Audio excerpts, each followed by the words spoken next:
Hey guys, in this video we're going to take a look at how you can allow or don't allow connect with friends in Game Center on the iPhone 15 series. First, let's go back to your home screen by swiping up at the bottom of the screen. And from the home screen, tap on Settings. Now in the Settings page, we scroll down and then tap on Screen Time.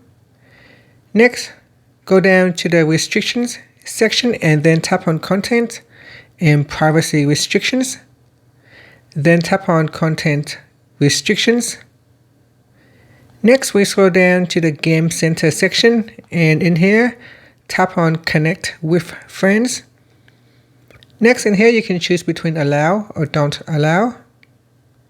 Now, so that by selecting Allow, apps can ask for your permissions to connect you with your Game Center friends.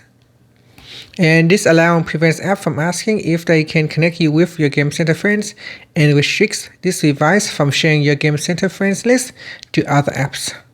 So in here, select Allow or Don't Allow. And that's it. Finally, you can swipe up to return back to the home screen.